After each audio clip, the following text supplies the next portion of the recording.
Hello, it's me and Miss Jones here, and in today's video I'm going to be talking about NQT mistakes that I myself have either made or mistakes that I know fellow NQTs have made when I was doing my NQT year, or even NQTs that I know now. So all of these mistakes that I'm going to talk about are things based on my personal opinion and things that I've discussed with other fellow teachers. So if you feel like you're in the same position as me, let me know. Or it might be that there are other mistakes or common misconceptions that you feel like you've addressed during this year or you're going to address. Just pop it below. The first thing, and I feel like this is the most obvious thing to start off with, is you're qualified now, right? So because you're qualified and because you are there in the classroom on your own, unless you've got a teaching assistant, but you are there on your own in the classroom, you've got your own classes now, and you can't ask for help. And this is purely not the case. Even now, it doesn't matter if you've got 1 year, 2 years, 5 years, 10 years, 20 years of experience. All teachers are going to ask for help and support sometimes, and that's okay. Don't feel like I should know everything that I'm doing so I can't ask for help and support. Actually, especially for your head of department, I think that asking for help can really keep them in the loop towards how you are getting on. And there's nothing worse for yourself than feeling like you can't speak about things that you're struggling with and leaving it till it gets too much of a problem. With this, putting too much expectation on myself. So during my NQT year, I thought, right, I'm the teacher now. I've got all these responsibilities that I need to fulfill. But not just that, putting the expectation on myself to be staying in really late, to be working throughout my lunch times and all my break times and before schools, overworking myself and putting too much expectation on myself to get things done to the place that I want it to be. Part of this comes down to probably my own perfectionism, but actually don't feel like you've got to put all the expectation on yourself now that you are qualified. Obviously the classes are your own. Obviously you've got to teach, plan, deliver these own lessons yourself, marking, teaching responsibilities. Yes, that is up to you. But that doesn't mean that you can't, like I've said earlier, ask for support, ask for help, and take things in your own time. The next two things that I'm going to talk about kind of come hand in hand. The first one, not resting on time off. And the second one, the kind of idea running before I could walk. The reason why I'm talking about these together is because I think they very much impact one another. Again, I wasn't resting properly when it came towards time off. I'm not referring actually towards weekends here. I'm referring towards half terms or holiday time. So your Christmas, your Easter and your 6 weeks. I can't emphasize enough the importance of just having some downtime during these times off. I know that one of the half terms during my NQT year, I was marking coursework for the whole week. Now the problem is with that is that I could see that as a real positive. I've got it all marked, I can go in, it's all sorted, and that is a positive. But the problem is that when I went into work the next week, I was still exhausted and I hadn't had a proper break. Now it's completely up to every single different teacher and you spend your half terms or your 2 weeks off as you want. This isn't me saying that I don't do any work during my half terms and my holiday times off, because I do.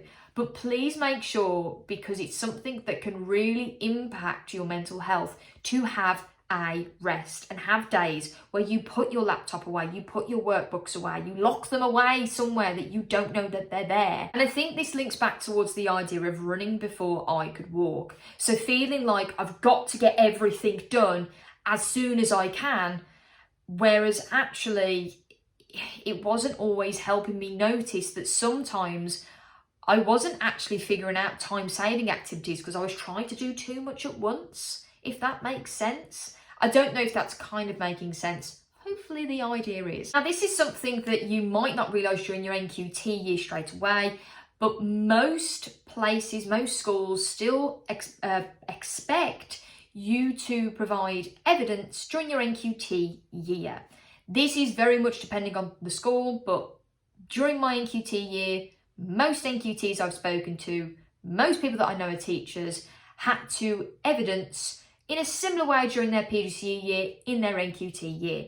Again, depends upon the provider and it depends upon the school. But if this is you, don't leave things until last minute. Now, I didn't in a paper sense, but I kind of did in an electronic sense. I had things, evidence, but it wasn't organised, which is quite shocking for me because I'm a very organised person. What I would suggest is creating yourselves a file somewhere where you can organise your evidence into. And whenever you notice something that you think that's going to be a really good piece of evidence, don't do that thing of, I'll do it later, just do it now. Because you know with teaching that your list of things to do is always endless. Just get it done there and then. When it comes towards the end of the year and they're asking for your evidence folder, you will thank yourself so much. Also with evidencing, it might be the case scenario that during the year, you're going to have kind of review sessions, and these review sessions often might be, let's look at your evidence so far, let's see what you've been collecting. You don't want to be that person that's all of a sudden like, this is what I've got so far, and oh, I know where the other stuff is, but I can't exactly find it right now. So the next few things I'm going to talk about aren't mistakes, in all honesty, that I made. These are more things that I think that NQTs feel like they can't do, which I would recommend you can do. The first one being not utilising reaching out to fellow NQTs or teacher forums. Now, it might be that you've noticed on Facebook or on other websites that there are teacher forums that you can go onto, ask questions, ask for advice. If you are unsure, ask away. The amount of times that I have seen people ask questions on teacher forums is unreal, and it's fantastic because actually sometimes on teacher forums teachers can get back to you sometimes quicker than potentially an exams officer can for AQA or EDUCAS or EdExcel. Of course, again, utilise those systems if you are unsure when it comes towards specifications, but it might be the case scenario that you have a really small question or some advice that you have about your subject that somebody can answer very quickly for you. With your fellow NQTs, you know that they've been through a similar experience to you and they're in the same boat as you. Reach out to them. It's often going to help you when it comes towards the way that you perceive your NQT year. It might help your confidence, and actually it's just a good way to get to know fellow teachers in the school that potentially you haven't been working at for very long. Next one, I did this and it really helped me when it came towards teaching some of my classes whereby I had a few students that I wasn't quite sure the best approach maybe to have to cater towards them, and that is going to observe other teachers.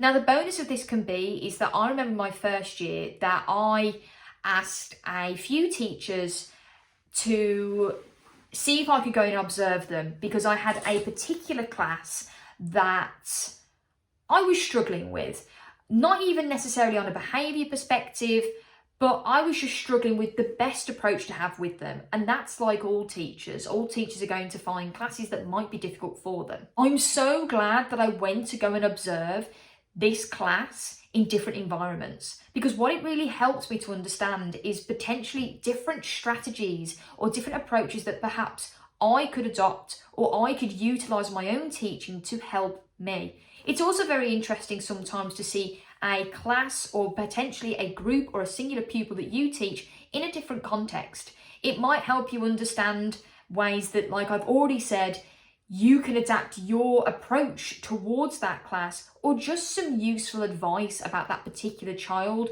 or group of pupils or class that you didn't actually know. And the last thing, which kind of connects right back to the thing I talked about at the start, is feeling like you can't ask for advice from fellow teachers. This is going to be something that you're going to do throughout your teaching career. In my department, I can't tell you the amount of times when we're talking in the office that we ask for advice from one another. And that's normal. It's okay to ask for second opinions. It's okay to ask for advice on strategies. It's okay to just let people know how you're feeling and what you're struggling with, because your team are going to want to help you. And even if they're not going to want to help you, which I would be pretty shocked if they don't, It allows you to just seek and see what other teachers are like in the same environment that you are in. So those are some of the NQT mistakes that I myself have either made, or potentially things that other NQTs haven't done, which I would think are very useful. If you found today's video useful, please comment below. If there's anything you feel like that I've missed, please drop it in the comment box below, because actually I probably have missed something, and I'm trying to make these videos as short as I can. Apart from that, I hope you have a very successful and positive NQT year, and I'll see you next time. Goodbye.